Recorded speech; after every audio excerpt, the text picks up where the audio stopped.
638, Nashville's Morning News on Super Talk 99.7 WTN. Jay Harper is here in the newsroom. In for Joan Jones. Joan returns on Monday, by the way. Johnny B is behind the board. And EJ Haust joins us on the Newsmaker Hotline. EJ, I know that you have been on vacation, and so I've been really anxious to find out your opinion, of course, on Tuesday.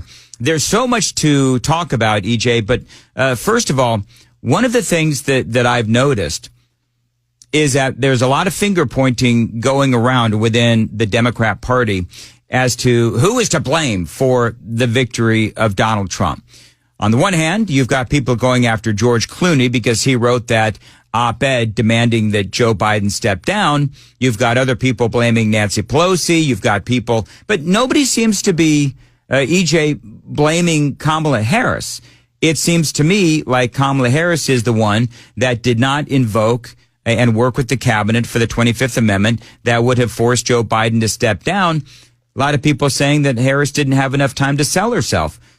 Whatever, but listen, Joe Biden would not step down. She had the opportunity to help force him out, and she didn't do it. Ultimately, at least to me, the responsibility, one way or another, is on Kamala Harris for her loss. I agree that she deserves a good, large portion of the blame. However, I have been saying now for ages, and I've really been tweeting a lot about it on X, the real people to blame here are the media sources that have been lying to the American people since, at least 2008. Yeah. we gotta hold the media accountable. When our friends and neighbors who are hurting today, right? Tim Walz cried yesterday. It's easy for us to not have any sympathy for them. It's easy for us to gloat, and hey, I've been gloating for 2 days, so I'm no perfect angel here on this. Right. However, we should have a little compassion and make sure that we're sending them to the right blame source. And in my opinion, reminding them over and over again that the media has been lying to you. Your media sources lied to you, and that is why you are so hurt and in disbelief right now. It is because they lied to you. And then hopefully they'll get new media sources, and it won't be so contentious. So in 2024, the coverage, talking about what you're talking about, the coverage, for Kamala Harris, it was 78% positive, ABC, CBS, NBC, and so forth. Donald Trump, it was only 15% positive. So you're absolutely right, EJ, on that. I mean, that's a whole different discussion, but we could... Legacy media is absolutely dead. And that's where we'll take the conversation. One of the biggest mistakes I believe that Kamala made was that she refused to go on with Joe Rogan and some of these other podcasters where Donald Trump and JD Vance did. And Vance and Trump went to the studios in Austin for Joe Rogan. Harris simply refused. And I think that this election was repudiation of celebrity endorsements, the mainstream media, obviously Democrats as well. And I think it goes to show you that the Democrats really have to ultimately, it's sort of like a person that hits rock bottom and then they have to build themselves back up. It's the same thing with the Democrats. They need to, and the legacy media, they need to change the way that they do business.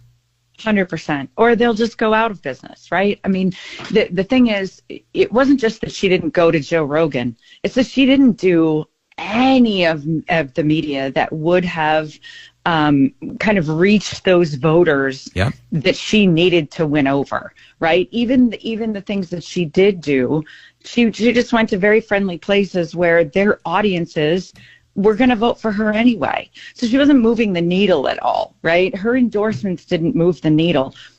Donald Trump didn't just get endorsements. He built a team. He built a coalition of people who were from all different walks of life. I mean, Tulsi Gabbard coming over to the Republican Party, I don't think it's stated enough how incredible that is. Yep. Elon Musk, Vivek Ramaswamy, right? I mean, we could go on and on. We all know this. But she didn't move the needle because she didn't try. And I think that offends the American people. We want you to try. We want you to win our vote. We want you to win us over and make us support you. But she was so rehearsed and just an awful candidate. And I don't feel sorry for the people who ran that campaign, because those are the same people who brought us Barack Obama and the same people who brought us Biden. I think it's hilarious that they lost, and I think it's hilarious that they are seeing now that they can't hide what happened in 2020. 15 million Democrat voters didn't just disappear. They didn't exist to begin with. Yep. No, you're right. And that was part of the conversation is, okay, so all of a sudden, in 2020, you had another, whatever it was, 15, 20 million voters that now here we are in 2024 and they just disappeared. And so there's one of two things that happened. Either those votes were made up of whole cloth, or they just decided not to go to the polls because they were so disappointed in Joe Biden and Kamala Harris, or they came over to our side, whatever. Bottom line is, you're absolutely right, EJ Haust, about the coalition, if you will, that Donald Trump has built. And I don't know if we've ever seen anything like this. And so, for me, I think that I'm already looking at the next 4 years. If it's successful as I believe it's going to be, and I love this on CNN, their headline, RFK Jr. says that he will not take away anybody's vaccines, but he is also going to study the efficacy of vaccines and side effects and safety and all that kind of stuff. I think that makes all the sense in the world, because we know that under the Biden administration and some during the Trump administration as well, with, the Democrats and the clampdown on, vaccine talk on the social media and so forth, that this is a conversation that needs to be allowed to be had. And we need to have that at the national level. So I think that when you have an RFK Jr., when you have, as you said, a Vivek Ramaswamy, when you have a JD Vance, we are going to have some very, very good conversations. So a lot have been made about Donald Trump and the enemies list and all this. And I've sort of come to a different conclusion on the whole enemies list thing. I think that if there are people that are in Washington, D.C., who are, air quote, political enemies of Donald Trump, and they actively worked against Donald Trump during his time in office, in his first term, then I think those people do need to be rooted out. And whether you call this an enemies list or if you call this, draining the swamp, I don't necessarily have a problem with Trump going after political enemies that did what they could to effectively stop Donald Trump from being the president in his first term. Oh, I agree with you there. If they broke the law, they need to go to jail or certainly be held accountable. For those people who are supposed to be nonpartisan, remember there's a lot of quote unquote nonpartisan positions in the White House, in the executive branch, and they all live in D.C. And guess what? D.C. voted 97%, I think, in favor of Kamala Harris. So those are the people who are part of the jury pool. Those are the people who work in D.C., who work for the White House. And if you are not going to be loyal to the president, and that doesn't mean you don't challenge things that are, morally different or right, whatever. It doesn't mean that you blindly follow the man. But if you actively work against him in your official capacity as someone who is supposed to be on his side, of course, they should be fired, let go, and replaced with someone who will do the job more effectively. And that's not an enemies list. That's just good management. Day one, what do you want to see Donald Trump do? Sleep. I don't think the man has had any sleep in about 3 months. Right. But beyond that, I don't really buy into the day one, first 100 days stuff.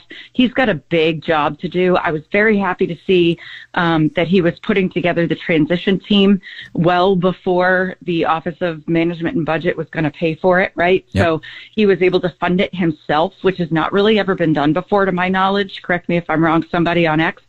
But it's a new way forward, and I hope that we can kind of put to the side these on day one I'll do this, and in the first 100 days I'll do that.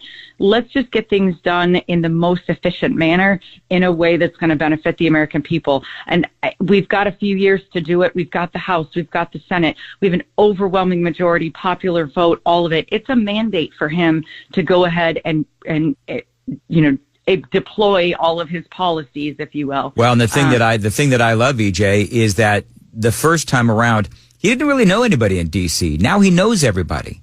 And right. So, and he surrounded himself with people who know D.C. and then who also know every other sector, right? Private sector, business, agriculture. To see Thomas Massey is going to lead ag. Like big things are going to happen in a really positive way. So I think if we're just patient, we let it play out. We trust the people that are, on the Trump side. Well, it'll work out well for us. All right, EJ, last question. I love talking to you. JD Vance. So I was engaged in a conversation with a person who is not a big fan of Donald Trump, but I brought up JD Vance. I think that JD Vance is somebody who can carry on the MAGA agenda after Donald Trump's second term. And basically, this Never Trump Republican says that JD Vance is a carnival barker, used car salesman, whatever you want to say. And so I've asked people on the super text line, do you see JD Vance as that guy that will carry on MAGA after Donald Trump's second term? Overwhelmingly, people have said yes. Even right now, JD Vance is available, is somebody who could carry on that torch. And after 4 years with Donald Trump, he'll be even more qualified. What say you? Yeah, I think, he's an unusual VP pick. Traditionally, VPs are kind of quiet and don't do much and aren't really seen for the 4 years that a president is president, right? I think this will be different. I think he will be front and center on big initiatives. I think Donald Trump will willfully give him the microphone as much as possible, making it a lot easier because vice presidents don't usually win, right? Following the term of their president. So it would be great to see JD Vance in front of the camera more, doing some big initiatives, working with some great people, getting the media attention in a really positive way. I think that will help a lot. He's going to be a different vice president, and we should all be grateful for that. Yeah, I think 4 years under the tutelage and mentorship of Donald Trump, he'll do amazing things. All right, EJ, almost called you JD. EJ, how can people find you on Twitter? Yeah, please go to EJ Under the Radar on X. That's the best place to find me, at EJ Under the Radar.